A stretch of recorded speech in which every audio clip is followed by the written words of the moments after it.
तो काशी में एक विद्वान रहते थे, बचपन से उनको भागवत जी पढ़ने का शौक लग गया। अब तो ऐसा शौक लगा, उठते बैठते चलते फिरते बस उनको यही लगता मैं कहीं एक आसन लगा के बैठ जाऊं, भागवत जी पढ़ूं। परिवार के बच्चों के साथ खेलने भी जाते तो बच्चे खेलते, वो बैठ के अपने भागवत जी पढ़ते रहते। सब लोग गंगा स्नान के लिए जाते, वो गंगा स्नान करके तुरंत भागवत जी पढ़ने लगते। सब ब्याह में गए, वो पीछे बैठ के भागवत जी पढ़ते रहते। इतना भागवत जी के प्रति आदी हो गए कि कोई और कामकाज उनको भाता नहीं था। घर वालों ने कहा ब्याह करा दो इसका, अपने आप बुद्धि ठिकाने आ जाएगी। कोई काम नहीं करता, धंधा नहीं करता, पूरे दिन ये किताब सी पढ़ता रहता है। किताब नहीं है, साक्षात कृष्ण है भागवत जी। घर वालों ने विवाह करा दिया। विवाह के बाद भी वही बात है ना, ठाकुर जी जिसको पकड़ लें वो कैसे भी नहीं बदलेगा। विवाह के बाद भी भागवत जी को नहीं छोड़ा। रात्रि में नींद खुल जाती है तो उठ के हाथ मुंह धो के आचमन करके भागवत जी पढ़ने लगते हैं। सुबह उठते हैं तो भागवत जी पढ़ते मिलते हैं, दोपहर में तो भागवत जी। पत्नी भी कुछ दिन तो सहती रही, उसको भी लगा ये कुछ करते धरते नहीं।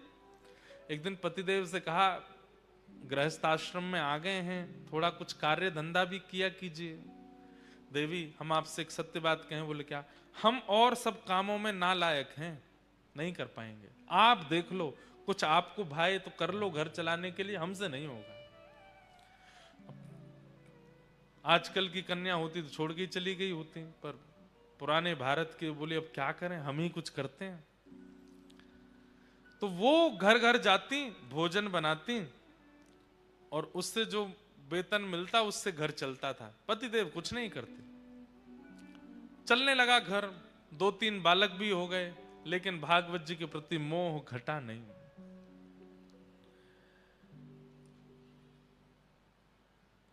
एक दिन कुछ संत आए घर में।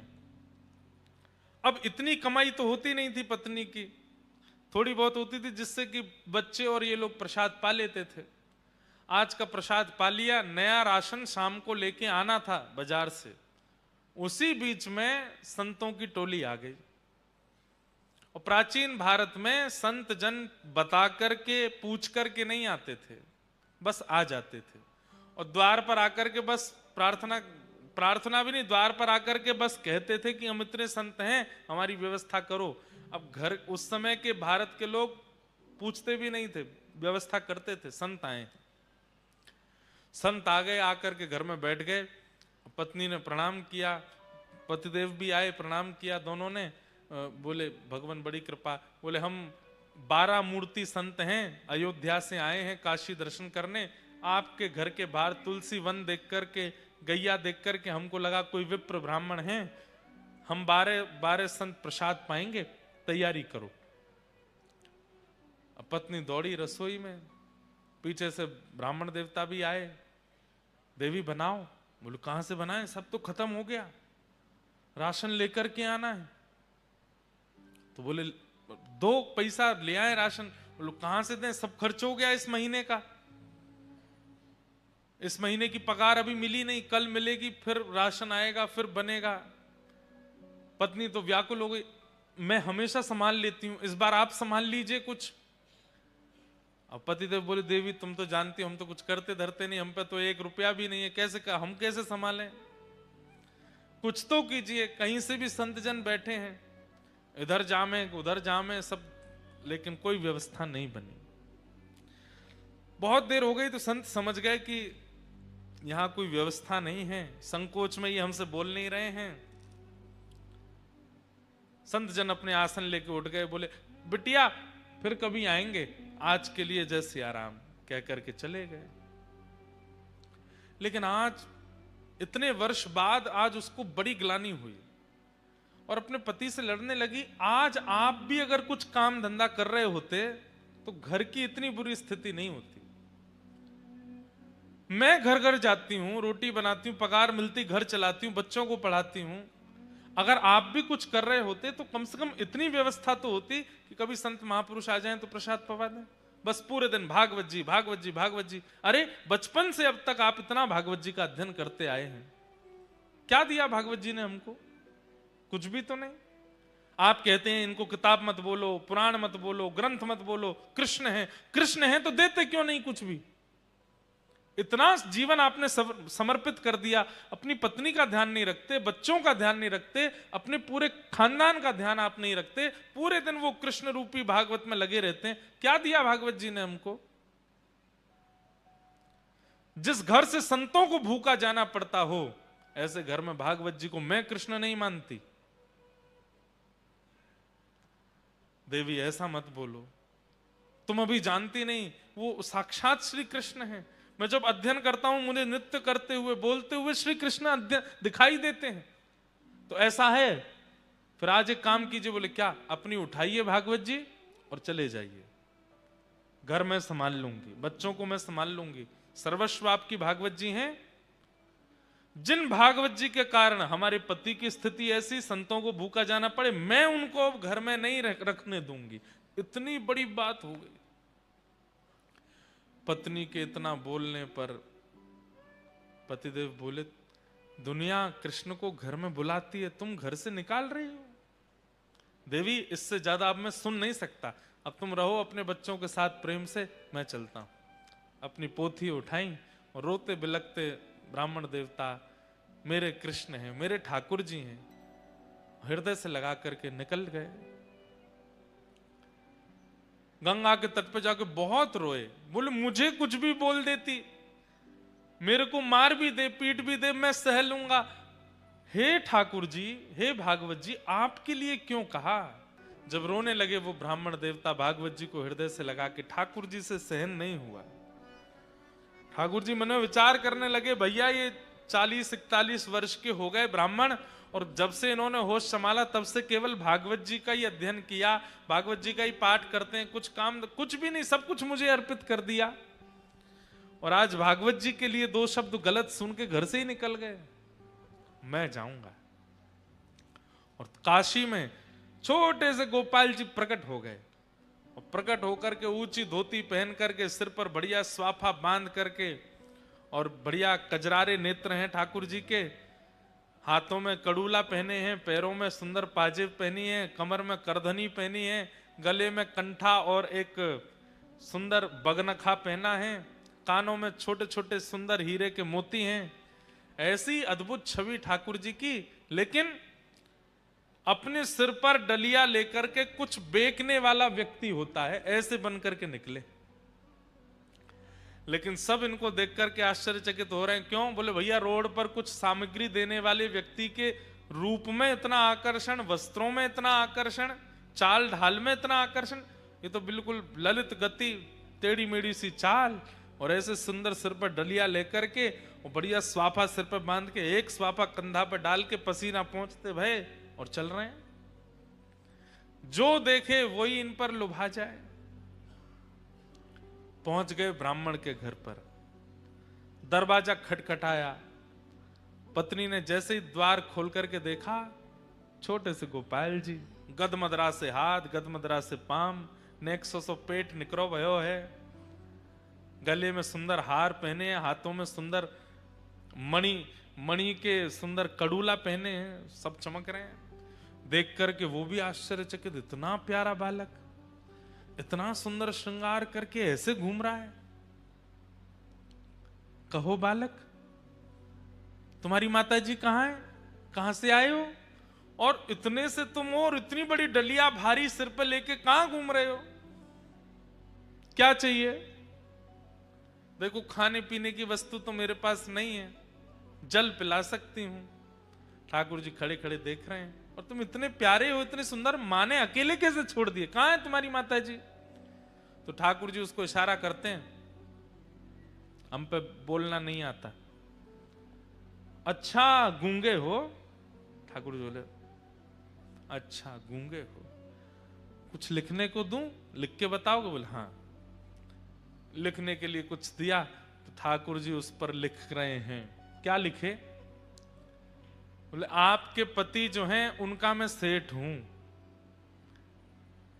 आपके पतिदेव का मैं सेठ हूं, वो मेरे यहां पर गुप्त नौकरी करते हैं, और बचपन से मेरे यहां नौकरी कर रहे हैं, आज तक अपनी पगार नहीं लेकर के गए।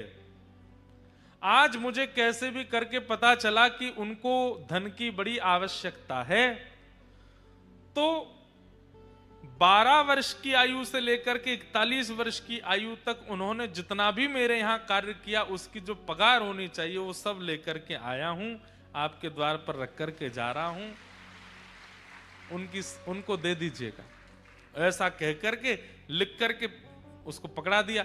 अब वो पढ़ने लगी, पढ़ते पढ़ते पढ़ते अंत में सोच भी रही है, इतने छोटे से सेठ जी हैं हमारे पतिदेव के।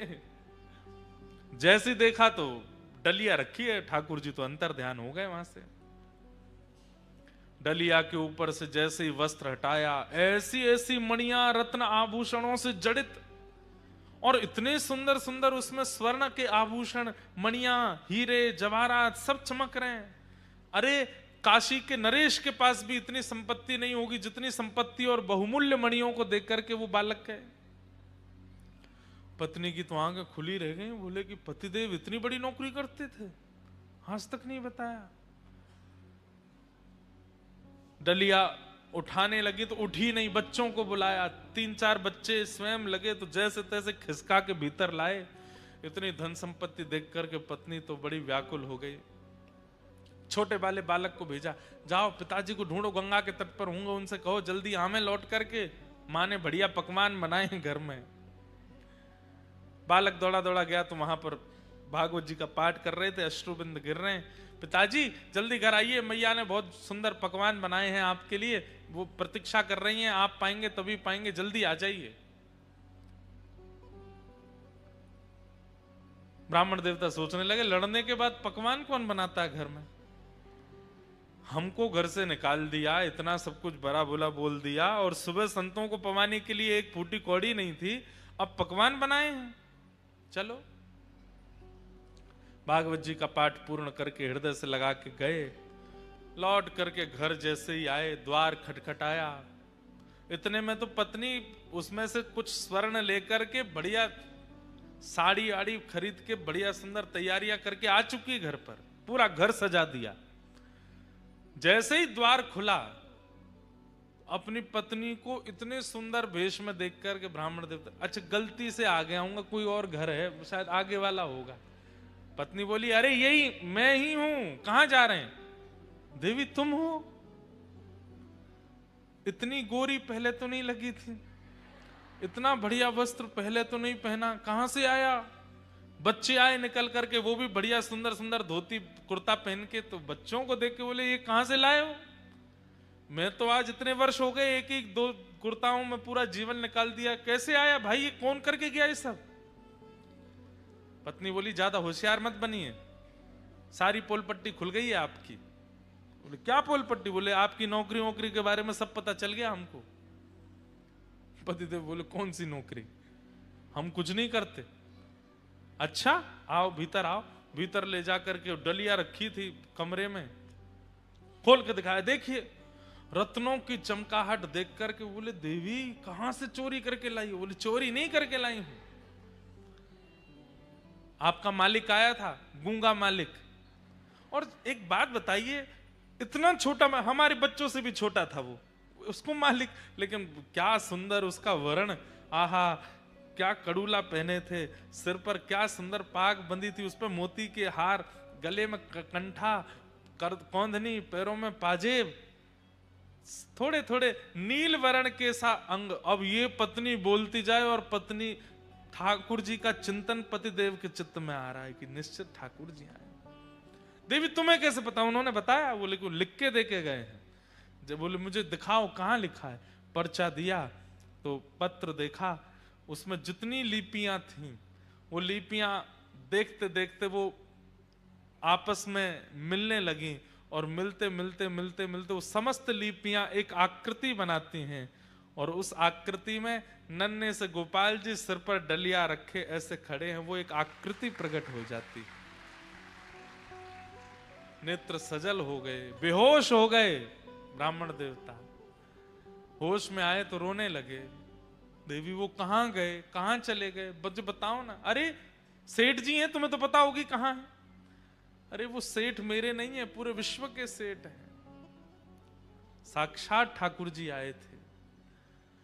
और ये जो बात कहकर के गए ना कि मैंने जीवन भर उनके यहां नौकरी की है, ये भागवत जी ही, मैं अकिंचन भाव से भागवत जी का जो पाठ करता था उसी का वो पूर्ण जो भी मैंने किया है उसका वो सब वेतन देने के लिए आए थे। श्रीमद् भागवत जी को तुम कृष्ण नहीं मानती, वो भागवत जी कृष्ण स्वरूप ही आए थे और ये सब दे करके गए। श्रीमद् भागवत ग्रंथ नहीं है, पोथी नहीं है बंधु, आज आ गए हैं, प्रयास कीजिएगा, अपना आसन संग लेकर के आइए, जिस स्थान पर बैठे हैं नित्य उसी स्थान पर बैठिए, एक एक शब्द ध्यान से सुनिए और सुनने के बाद अपने जीवन में उतारना प्रारंभ कर दीजिए। एक क्षण की भी कथा छूटे ना।